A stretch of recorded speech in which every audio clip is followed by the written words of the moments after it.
ఆదర్శ కుటుంబం గ్లిమ్స్ చూస్తుంటే గురూజీ మారిపోయాడనిపిస్తోంది. అల వైకుంఠపురంలో చెప్పిన మెసేజ్ ని రివర్స్ లో చెబుతున్నాడంటూ కామెంట్స్ వస్తున్నాయి. ఇంతకీ అల వైకుంఠపురంలో ఏం చెప్పాడు? ఆదర్శ కుటుంబంలో ఏమన్నాడు? Watch the story.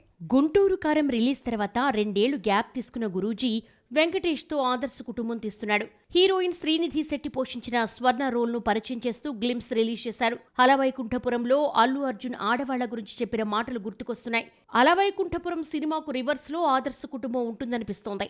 ఆడవాళ్లతో గొడవేంటి, just surrender అయిపోవాలంతే అని అలవైకుంఠపురంలో అల్లు అర్జున్ డైలాగ్ ఉంటే, ఈ ఆడాళ్లకు యాటిట్యూడ్ తప్ప గ్రాటిట్యూడ్ ఉండదంటాడు వెంకటేష్.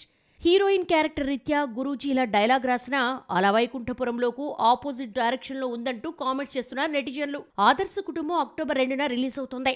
రిలీజ్ కు 3 నెలలు ఉండగా ముందుగా హీరో చిట్టిబాబు రోల్ను ఇంట్రడ్యూస్ చేస్తూ గ్లిమ్స్ రిలీజ్ చేశారు. వారం కూడా గ్యాప్ లేకుండా మరుసటి రోజే హీరోయిన్ గ్లిమ్స్ రిలీజ్ చేయడం విశేషం. నెక్స్ట్ ఏ క్యారెక్టర్ ను పరిచయం చేస్తాడో చూడాలి మరి. అయితే గ్లిమ్స్ ఎండింగ్ లో నారా రోహిత్ సత్యాన్ని కూడా ఇంట్రడ్యూస్ చేయగా ఆదర్శ కుటుంబం అంటూ వెటకారం చేశారు.